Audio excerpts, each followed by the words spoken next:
Students, आज के इस वीडियो लेक्चर में हम प्रैक्टिकल प्रॉब्लम नंबर 7 सॉल्व करने वाले हैं।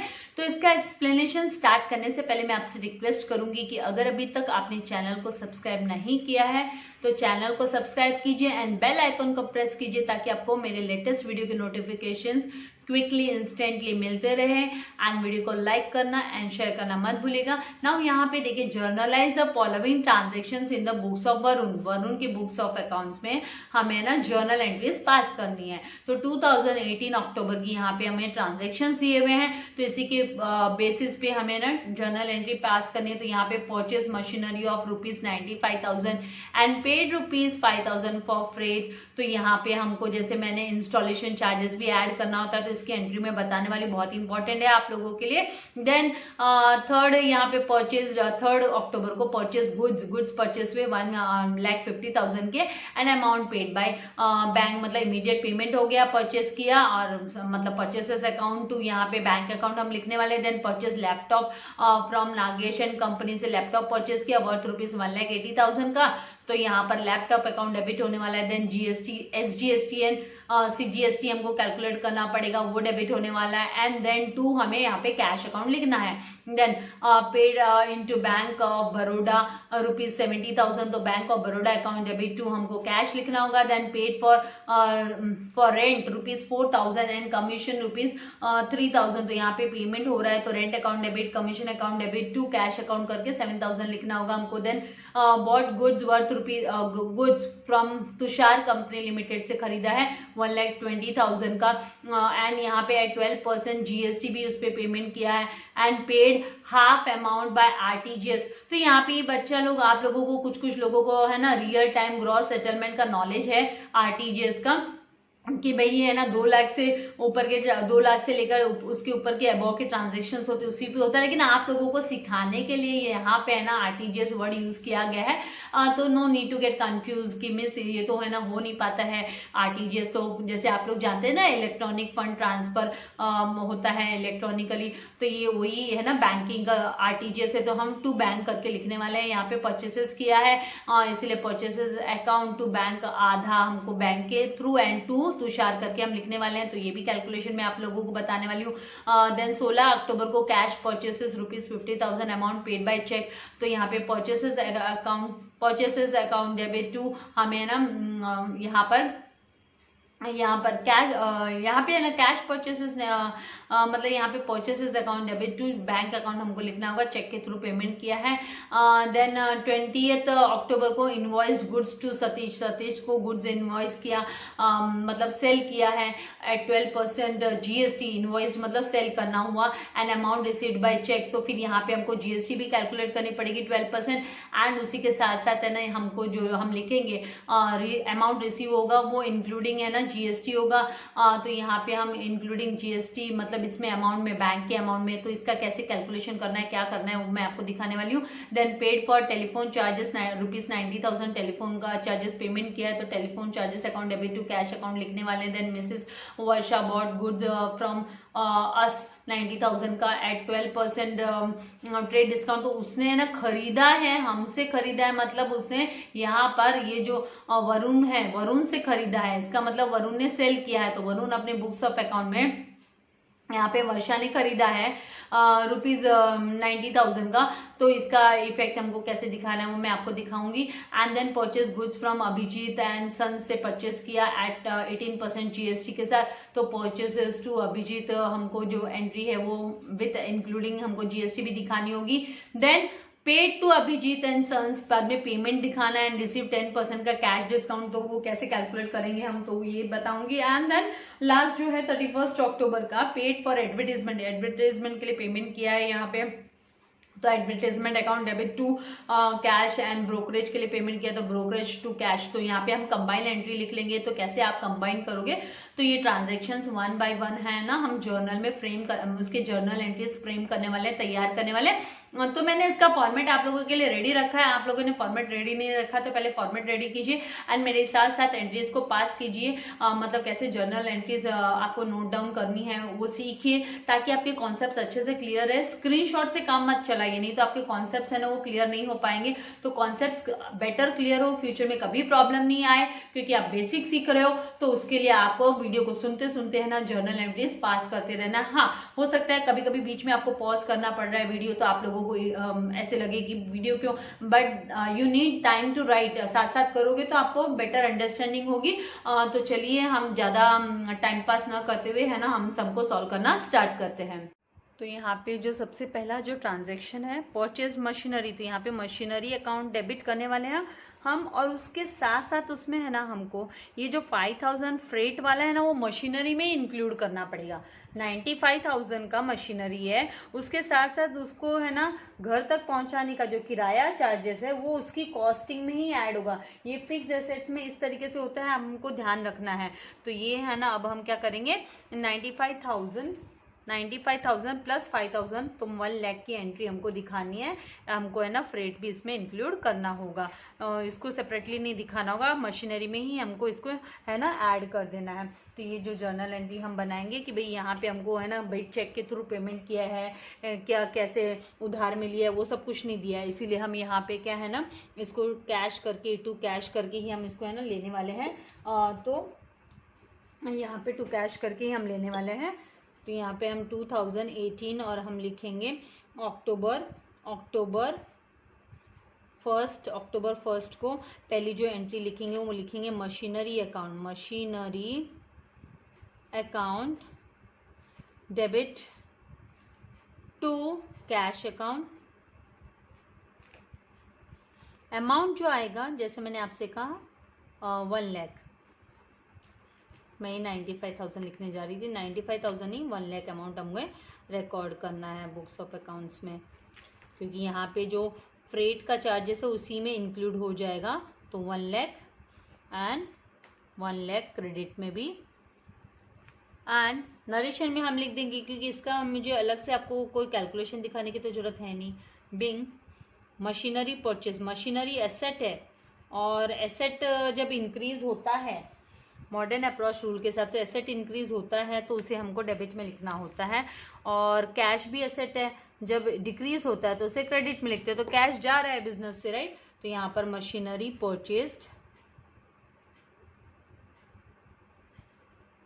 इन एंड मशीनरी के पीछे ही खर्चा हुआ है ना ये freight paid, freight charges paid, ये चार्जेस ही होते हैं, ठीक है। तो इस तरीके से हमको लिख लेना है। नाउ आपको इसको एंट्री को क्या कर देना है सेपरेट, मतलब इसको ट्रांजैक्शन को सेपरेट करने के लिए आपको यहाँ पर हम इसको सेपरेट कर देंगे ट्रांजैक्शन को। फिर नेक्स्ट ट्रांजैक्शन क्या दी है वो देखेंगे। तो यहाँ पे नेक्स्ट ट्रांजैक्शन है वो दिया है कि परचेज गुड्स परचेज किया फॉर ₹1,50,000, 1,50,000 का, and amount paid by bank के थ्रू अमाउंट का पेमेंट हुआ। तो मतलब परचेज गुड्स होता है तो हम परचेसेस वर्ड यूज करते हैं, तो परचेसेस को ऑलवेज डेबिट किया जाता है, राइट, परचेसेस को ऑलवेज डेबिट किया जाता है। परचेसेस एक्सपेंडिचर हो गया, एक्सपेंसेस हो गया, तो इसको हम डेबिट करेंगे। एक्सपेंसेस इंक्रीज होता है तो उसे डेबिट किया जाता है, एंड हमारा बैंक बैलेंस डिक्रीज हो रहा है इसलिए बैंक को हम है ना क्रेडिट करने वाले हैं। तो यहाँ पे हम लिखने वाले हैं परचेसेस कितनी तारीख का ट्रांजैक्शन है, तो 3 अक्टूबर का।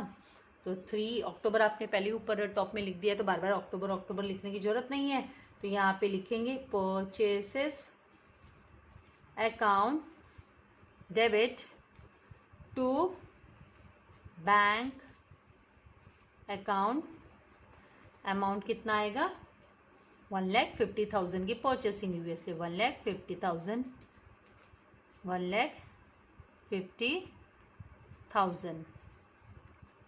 नरेशन में लिखेंगे बिंग गुड्स परचेस्ड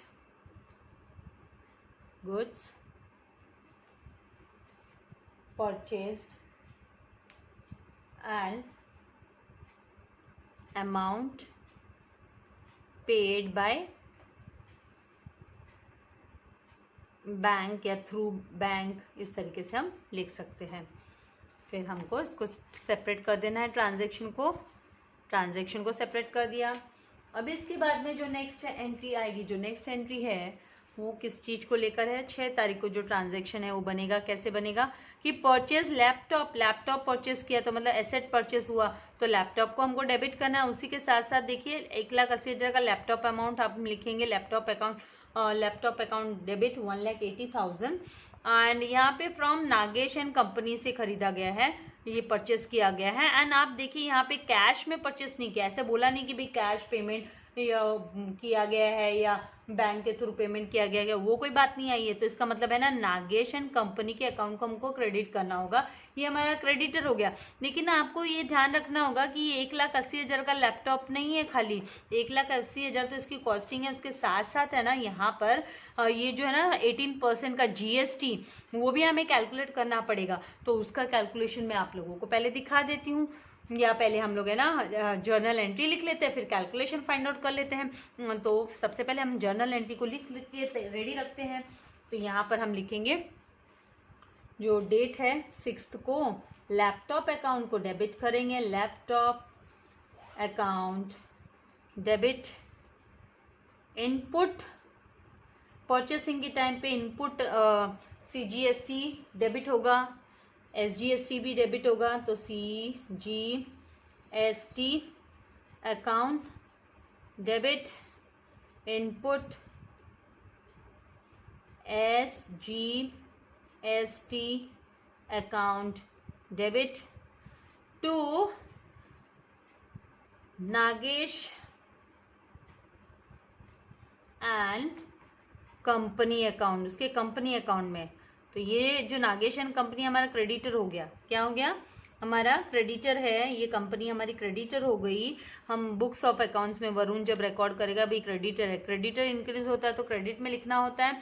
एंड जब ये क्या बोलते हैं एसेट इंक्रीज होता है, ये एसेट है ना लैपटॉप का, ये एसेट है वरुण के लिए, तो ये जब इंक्रीज हो रहा है तो उसको डेबिट में लिख रहे हैं। और CGST एंड SGST क्या है, एक्सपेंस हो गए, टैक्स हो गए, ये इंक्रीज हो रहा है तो इनको क्या करना होता है, हमको डेबिट में लिखना होता है। तो इनको हम डेबिट में लिखते हैं। अब इनका अमाउंट हमको पता नहीं, खाली हमको लैपटॉप का अमाउंट पता है कि उसकी कॉस्टिंग है वो 1,80,000 है। अब ये 1,80,000 पे हमको है ना इनपुट CGST एंड SGST है ना 18% हमको है ना पहले GST कैलकुलेट करना होगा। तो इसका वर्किंग नोट मैं आप लोगों को दिखा देती हूँ। तो वर्किंग नोट में 6 तारीख की डेट को cost of laptop is equals to ₹1,80,000 हुआ। ठीक है, उसके बाद में आप लिखेंगे 18% GST, शॉर्ट में लिख सकते हैं, आपको यहाँ पे वर्किंग नोट पूछा नहीं इसलिए आप शॉर्ट में क्विकली कैलकुलेट कर सकते हो। 18% GST 1,80,000 पे ऑन 1,80,000 कैलकुलेट कर रहे हैं। तो फिर यहाँ पर 18 अपॉन यहाँ पर 100 आ जाएगा। कितना आ जाएगा, 100 आ जाएगा। तो यहाँ जो अमाउंट आएगा, हमको 18% GST बोला है, यस 18% GST बोला है। तो यहाँ पर हम 18% GST कैलकुलेट करेंगे। तो this 2 zeros will get cancelled this with these 2 zeros। And जब 1800 मल्टीप्लाई बाय जब आप 18 करोगे, 1800 को आप 18 से मल्टीप्लाई करोगे तो 32,400 आएगा, 32,400 आएगा। तो ये तो GST हुआ। What about CGST is equals to SGST is equals to half of, मतलब हाफ मल्टीप्लाई बाय 32,400 करो। तो जब आप कैलकुलेट कर रहे हो तो यहाँ पे आपका 16,200 आ जाएगा। तो दोनों भी 16,200 हमको रिकॉर्ड करना है। और फिर बाद में आपको 1,80,000 प्लस आपको 32,400 करना होगा। तो टोटल आएगा 2,12,400। वो नेट वैल्यू होगी जो है ना पे करनी होगी लैपटॉप के लिए। किसको पे करनी होगी ये वाली वैल्यू हमें, तो ये है ना यहाँ पर नागेश को पे करनी होगी। तो यहाँ पे हम पहले लिख लेंगे 16,200 and 16,200 input CGST and input SGST लिख लिया। अब इन सब का टोटल जो होता है वो 2,12,400 आएगा। तो ये इसके खाते में लिख दिया, नागेश की क्रेडिटर करके रिकॉर्ड कर लिया है हमने। फिर यहाँ पर आपको ट्रांजेक्शन को सेपरेट कर देना है।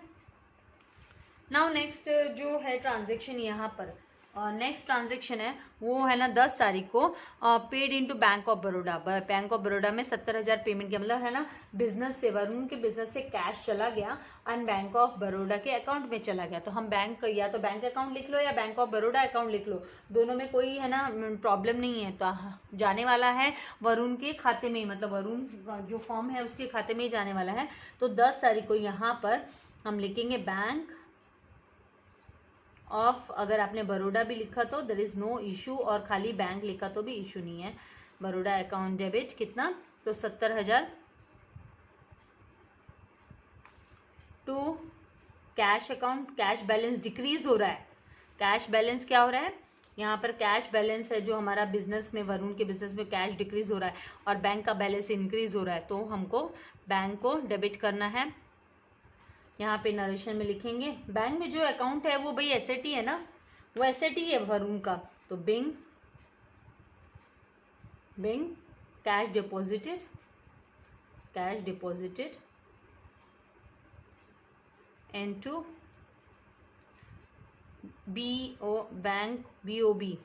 Bank of Baroda. ठीक है, इन शॉर्ट हम लिख देते क्योंकि ऊपर फुल नेम लिखा है हमने, BOB बैंक ऑफ बड़ौदा हो गया। नाउ इसको हमको सेपरेट कर देना है ट्रांजैक्शन को। एकदम इजी है, एक बार कॉन्सेप्ट्स क्लियर होते जाएंगे समझ में आ जाएगा कि कैसे लिखना है, क्या करना है, तो आप लोग बहुत आसानी से कर सकते हो। नेक्स्ट जो ट्रांजैक्शन यहाँ पे दिया है वो दिया है यहाँ पर 12 तारीख को कि पेड रेंट पे किया 4,000 एंड कमीशन 3,000 का पे किया, तो इसकी कंबाइंड एंट्री ले लेंगे, rent account debit, commission account debit to cash. तो हम यहाँ पे एंट्री लिख लेने वाले हैं इसको लेकर कि भाई रेंट अकाउंट को कर दो डेबिट। तो 12 तारीख को रेंट अकाउंट हो गया डेबिट। तो रेंट कितना है, तो 4,000 का रेंट है। फिर कमीशन अकाउंट डेबिट 3,000 का कंबाइन एंट्री ले रहे हैं हम टू कैश अकाउंट। तो कंबाइन एंट्री लेना मतलब रोकड़ा, टोटल रोकड़ा कितना गया वो एक साथ लिखना है जब कैश बैलेंस डिक्रीज हो रहा है। ये तो एक्सपेंसेस है, एक्सपेंसेस इंक्रीज होते हैं तो उससे डेबिट में लिखते हैं, और एसेट डिक्रीज होता है तो उसको क्रेडिट में लिखते हैं। तो टोटल कितना हुआ 4,000 प्लस 3,000 कितना हो जाता है 7,000। तो 7,000 की एंट्री हम यहाँ पर 7,000 की एंट्री हम रिकॉर्ड कर लेंगे। एंड यहाँ पर नरेशन में हम लिखेंगे being rent and commission paid. ठीक है, फिर आपको क्या करना है, इसको सेपरेट कर देना है ट्रांजैक्शन को। इसके लिए लाइन ड्रॉ कर दीजिए। फिर नेक्स्ट जो है वो आ रही है एंट्री 15 तारीख को। तो 15 तारीख को क्या बात हो रही है भाई, 15 तारीख को बोला कि गुड्स है ना, गुड्स फ्रॉम तुषार कंपनी से गुड्स परचेस किया, 1,20,000 का गुड्स परचेस किया एंड 12% GST एंड उसके बाद में आधा amount paid, half amount RTGS के थ्रू पे हो गया। तो इसके लिए है ना यहाँ पर है ना परचेस किया है तो आधा अमाउंट मतलब RTGS मतलब बैंक के थ्रू है ना पेमेंट हो गया, और आधा अमाउंट तुषार के हमको एज अ क्रेडिटर करके हम रिकॉर्ड कर लेने वाले हैं। तो इसका पहले आपको GST कैलकुलेट करना पड़ेगा 12% 1,20,000 पे। तो वही हम कैलकुलेशन कर लेते हैं। तो यहाँ पर जो कैलकुलेशन हमारा आएगा कितने तारीख का है, तो यहाँ पे 15 तारीख को। तो 15 तारीख को की डेट का जो परचेसेस है, परचेसेस अकाउंट में कितना जाएगा टोटल वो हमको देखना होगा। यहाँ पे परचेसेस हुआ 1,20,000 का, 1,20,000 का 12% GST is equals to 1,20,000 multiply by 12/100। तो जीरो स्क्वायर कैंसिल एंड 12 कितना होता है 144 एंड 0 तो 14,400। ठीक है, फिर इसमें आपको है ना CGST एंड SGST को सेपरेट करना होगा। तो CGST is equals to SGST is equals to half multiply by 14,000। ये जो 14,400 है इससे मल्टीप्लाई करेंगे तो आधा निकल के आ जाएगा।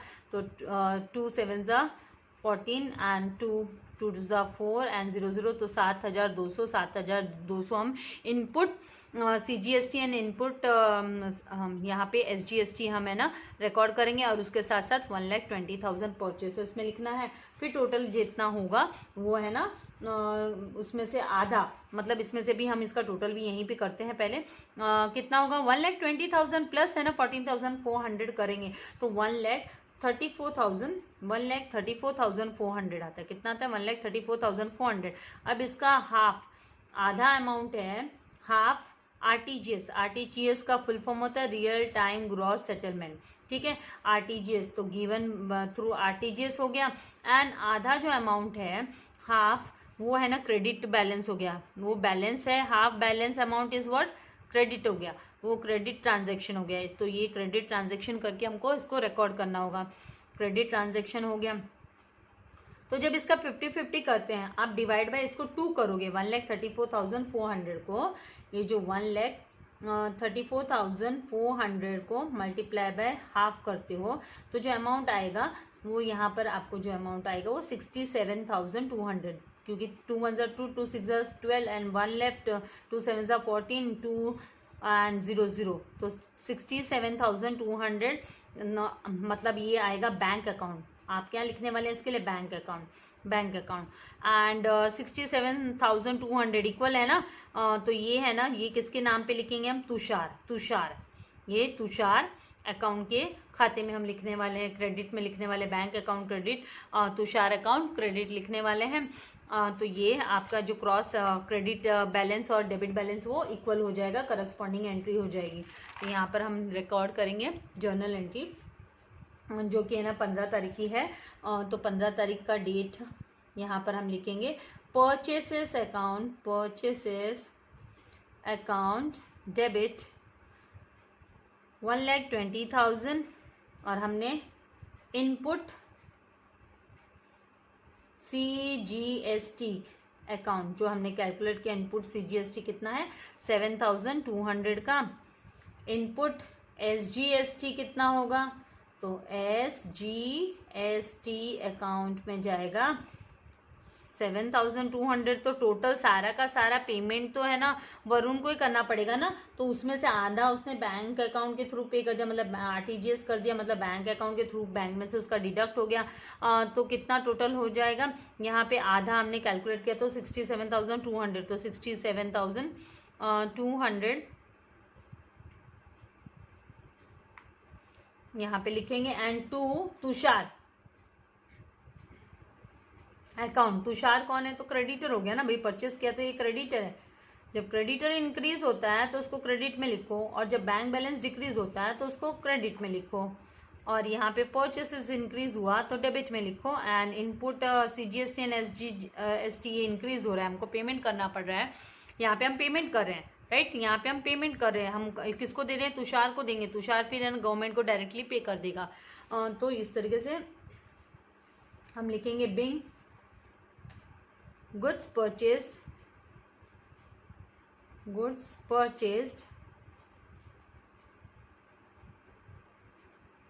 at the rate of 12% GST from Tushar and half amount paid by RTGS। इस तरीके से आपको लिखना है। तो आई होप आपको इसका कॉन्सेप्ट समझ में आ रहा है कि कैसे करना है, क्या करना है। इसको सेपरेट कर देंगे एंट्री को, नेक्स्ट एंट्री पे मूव करेंगे। तो नेक्स्ट एंट्री में क्या बोल रहे हैं अभी, तो हम देख लेते हैं अभी भी क्या बोला है, इनको क्या हमको करने बोला है, तो उसी हिसाब से हम मूव करने वाले हैं। तो यहाँ पे नेक्स्ट एंट्री में है ना 16 तारीख को कैश परचेसेस, मतलब है ना रोकड़ा देके परचेस किया। तो रोकड़ा में ऐसा नहीं कि कैश ही चेक का पेमेंट कर दिया, तो यहाँ पे परचेसेस अकाउंट को तो हम डेबिट करेंगे एंड टू बैंक अकाउंट को हम क्रेडिट करेंगे, क्योंकि है ना हमारे बैंक खाते में से पैसा चला जाने वाला है ना, इसीलिए। तो यहाँ पे हम purchases account debit to bank account लिखेंगे। तो 16 तारीख का जो ट्रांजैक्शन है हम रिकॉर्ड करेंगे यहाँ पर, वहाँ पे लिखेंगे हम परचेसेस अकाउंट। हमको क्या लिखना होगा कि भाई परचेसेस अकाउंट को डेबिट किया, तो परचेसेस अकाउंट डेबिट कितना, तो यहाँ पर 50,000 का परचेसिंग किया टू बैंक अकाउंट, क्योंकि ये कैश ट्रांजेक्शन हो गया। इसका मतलब बैंक के थ्रू पेमेंट करो भले, या चेक के थ्रू पेमेंट करो, या रोकड़ा दो, वो कैश वाला ही ट्रांजेक्शन हो गया। तो यहाँ पर being goods purchased and payment made through cheque के थ्रू पेमेंट कर दिया। नाउ एंट्री को सेपरेट कर देंगे, ट्रांजैक्शन को। अभी नेक्स्ट जो है वो आ रही है बात 20 तारीख की। भाई 20 तारीख को क्या बात हो रही है कि इनवॉइस्ड गुड्स। तो इनवॉइस्ड, ये जो वर्ड इनवॉइस्ड है ना, ये आपको हिंट दे रहा है कि सोल्ड, आपने बेच दिया। ये जो इनवॉइस्ड वर्ड आया ना, इसका मतलब बेच दिया। तो इनवॉइस्ड किसको किया, तो इनवॉइस्ड गुड्स टू सतीश, मतलब सोल्ड गुड्स टू सतीश है। ये सोल्ड गुड्स टू सतीश ₹80,000 का एट 12% की GST पे। एंड अमाउंट रिसीव्ड, अभी यहाँ पे ये रिसीव्ड वर्ड से भी आपको ध्यान में आ जाना चाहिए। जब अमाउंट रिसीव कर रहे हैं तो इनवॉइस्ड, तो हिंट मैं आपको दे रही हूँ कि भाई इनवॉइस्ड मतलब सोल्ड।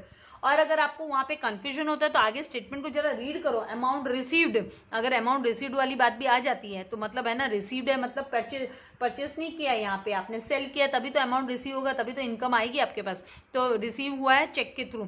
तो अब यहाँ पे हमको है ना, जो एंट्री हम लिखने वाले हैं वो एंट्री हम लिखने वाले हैं बैंक अकाउंट डेबिट।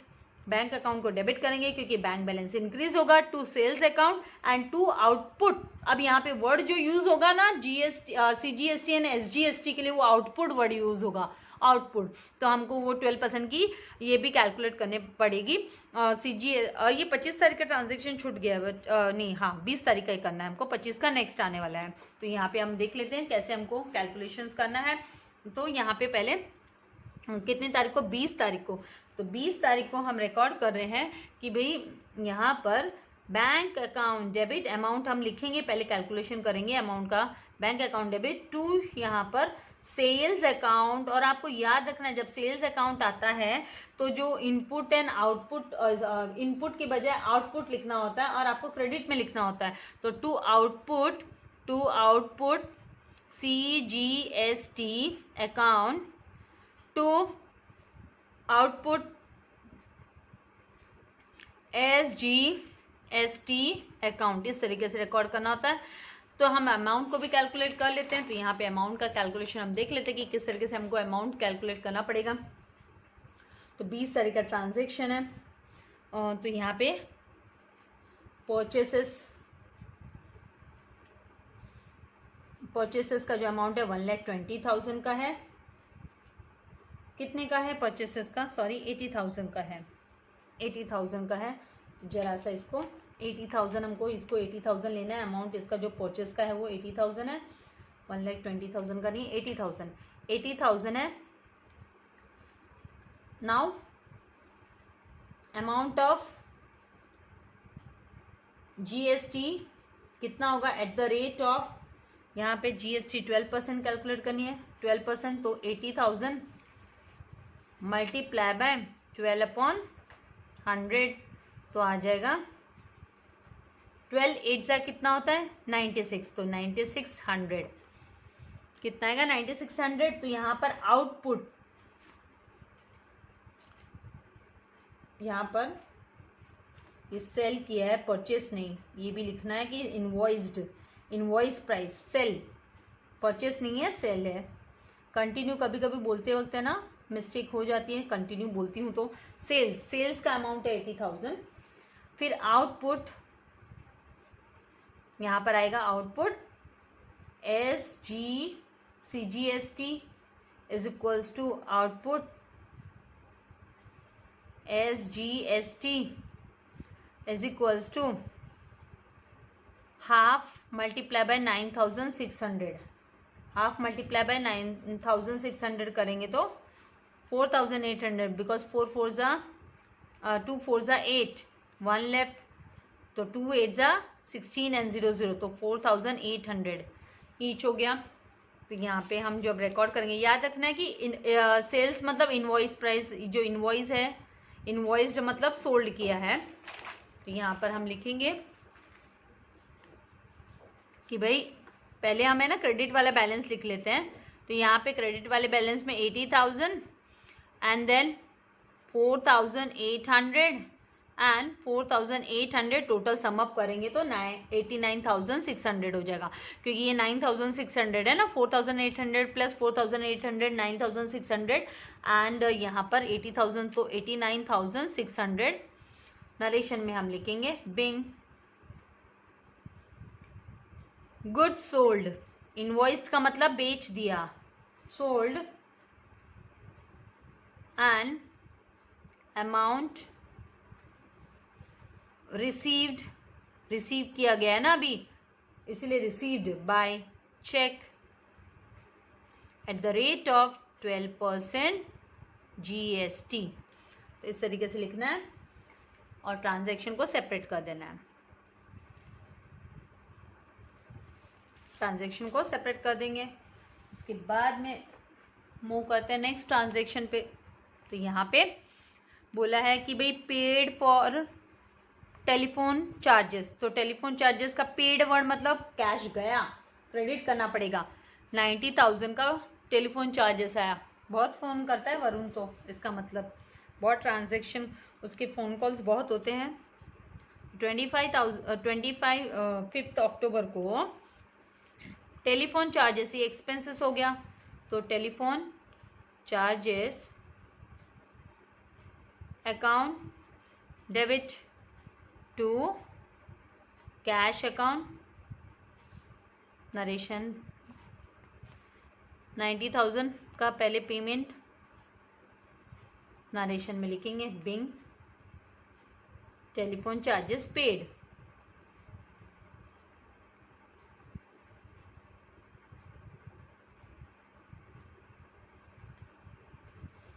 सेपरेट कर दो।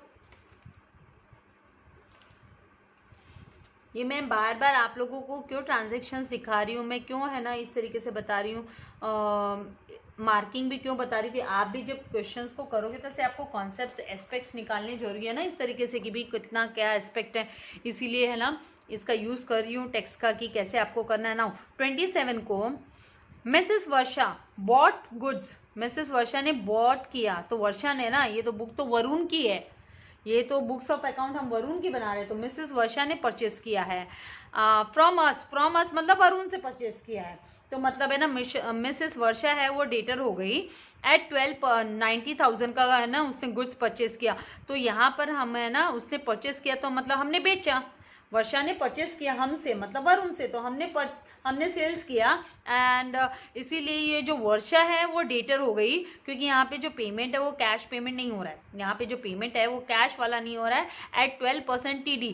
तो 12% का TD हमको है ना यहाँ पे है ना कैलकुलेट करना पड़ेगा, पहले ट्रेड डिस्काउंट हमको कैलकुलेट करना पड़ेगा TD, और है ना हमको जो एंट्री लिखेंगे वर्षा अकाउंट डेबिट टू, हम सेल्स अकाउंट लिखने वाले हैं। तो यहाँ पर हम 27 तारीख को Varsha account debit to sales account, amount क्या होगा, तो अमाउंट यहाँ पे हमको कैलकुलेट करना पड़ेगा, ऐसे नहीं बोल सकते, राइट। तो यहाँ पर हम अमाउंट को कैलकुलेट कर लेते हैं। तो कितनी तारीख का ट्रांजैक्शन है भाई, 27 तारीख का ट्रांजैक्शन है। तो सेल्स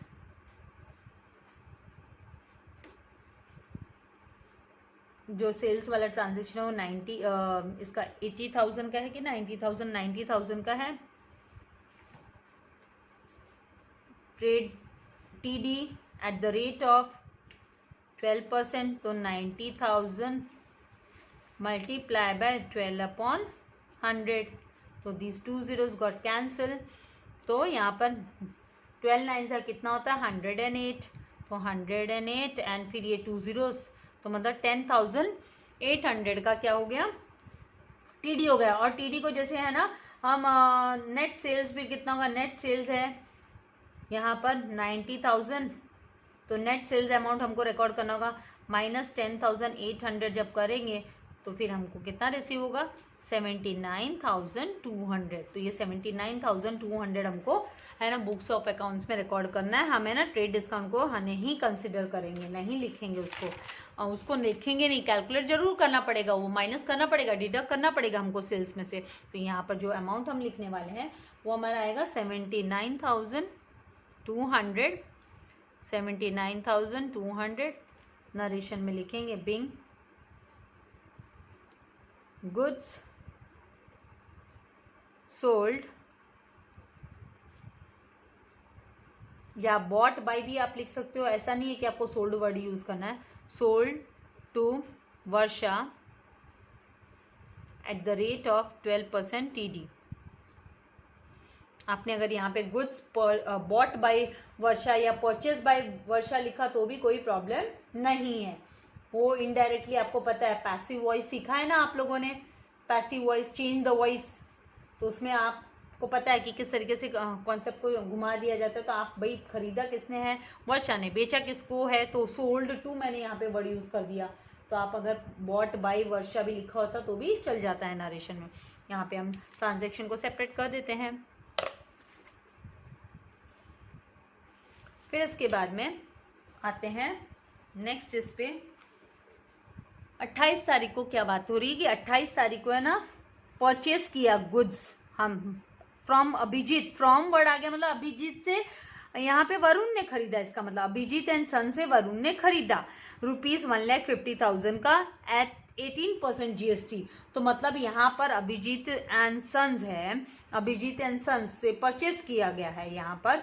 तो अभिजीत एंड सन्स से परचेस किया तो ये क्रेडिटर हो गया। तो हम परचेसेस अकाउंट डेबिट करेंगे और हम है ना input CGST and input SGST record करेंगे and to Abhijit and sons लिखने वाले हैं। अभिजीत को हम क्रेडिट करने वाले क्योंकि उससे हमने परचेस किया, वो हमारा क्रेडिटर है। तो हमें यहाँ पे फिर से GST कैलकुलेट करनी है पहले 1,50,000 पे। तो पहले हम जर्नल एंट्री लिख लेते हैं, लेकिन अमाउंट नहीं लिख पाएंगे, अमाउंट तो हमको कैलकुलेट करना पड़ेगा। अब आप ये बोलोगे मिस वर्किंग नोट कंपलसरी है क्या? अब आप ही देख लो वर्किंग नोट करना चाहिए कि नहीं करना चाहिए। इन शॉर्ट अगर नहीं करोगे तो मतलब आप कैसे अमाउंट्स को फाइंड आउट कर पाओगे?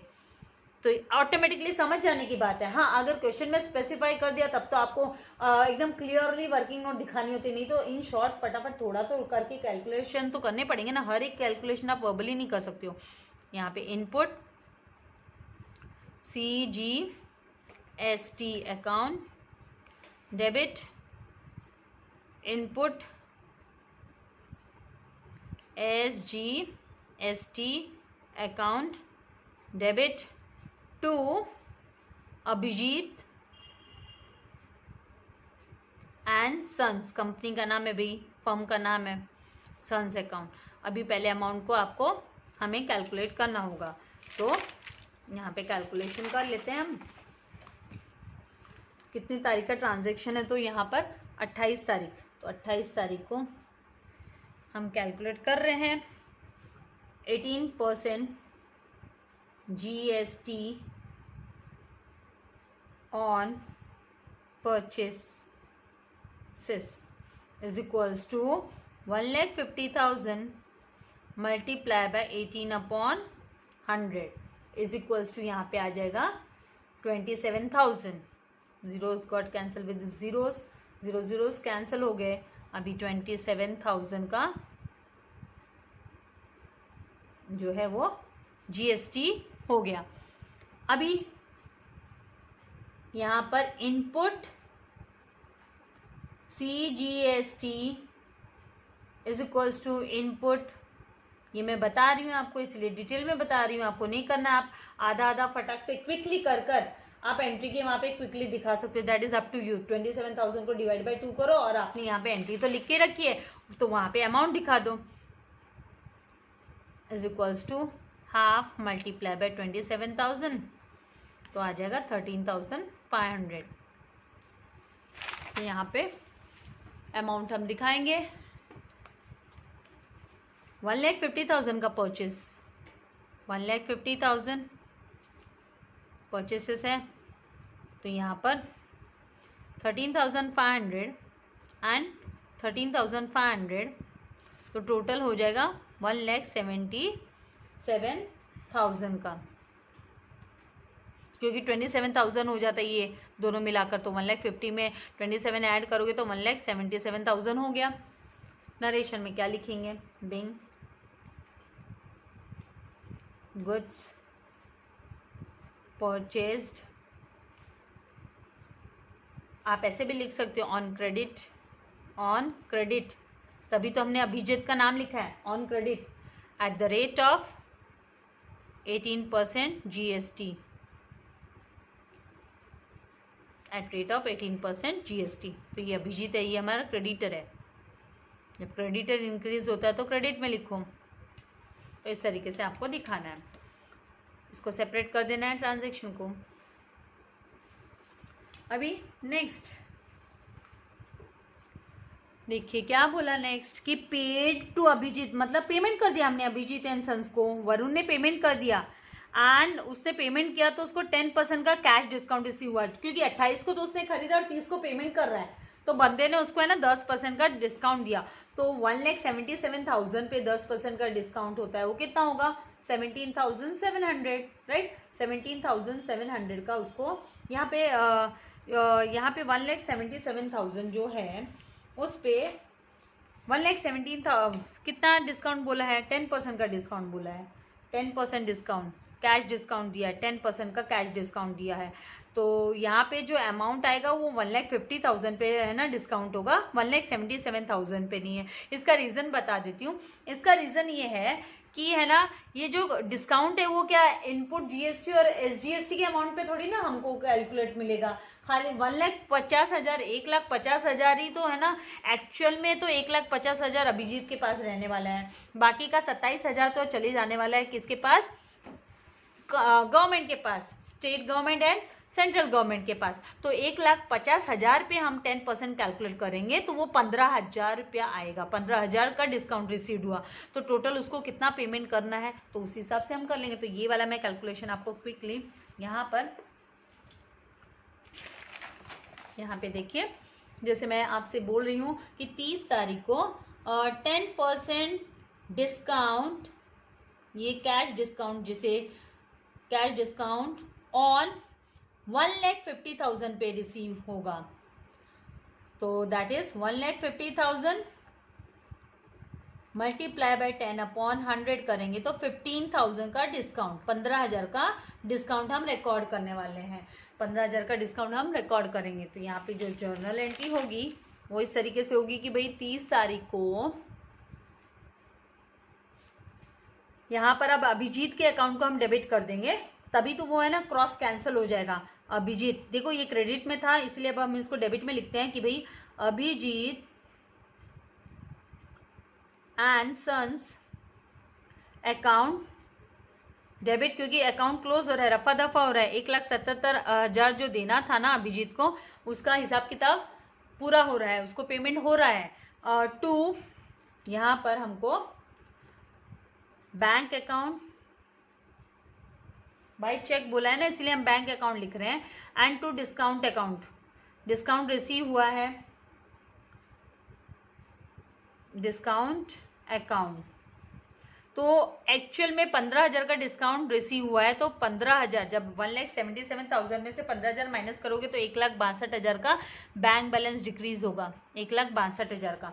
तो नरेशन में क्या लिखेंगे, बिंग पेमेंट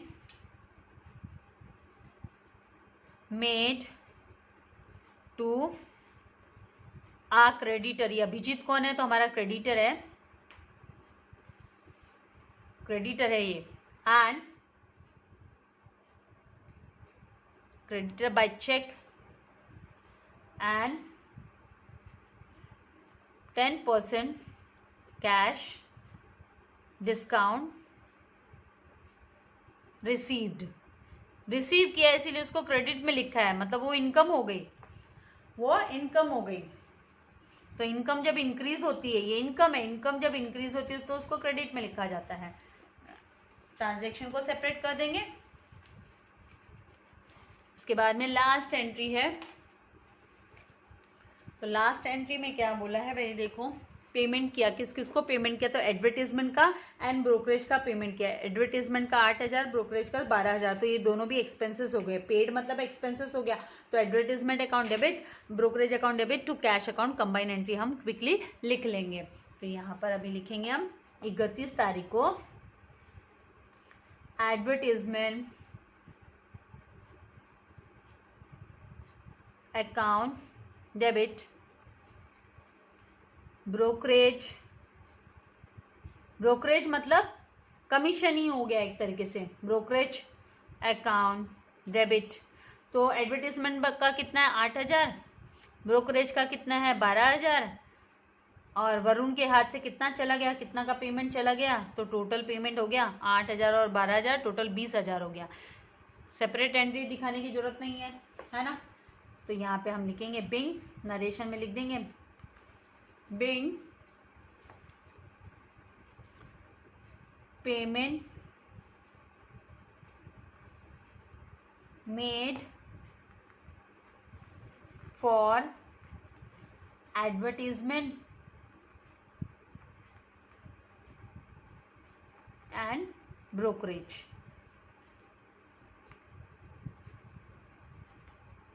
और लास्ट में जो है आपको क्या करना है, टोटल लिखना होगा लास्ट में। तो यहाँ पर लास्ट में हमको टोटल करना है, तो टोटल आपको अभी ट्राई करना है, आप खुद से उसकी टोटल की प्रैक्टिस करोगे। तो यहाँ पे जो टोटल आएगा वो 13,56,600 का टोटल आएगा। तो 13,56,600, 13,56,600 टोटल। तो आई होप कॉन्सेप्ट आपको क्लियर हो गए, समझ में आ रहे हैं। तो वीडियो को लाइक करना एंड शेयर करना मत भूलिएगा। And thank you very much. God bless you all dear students.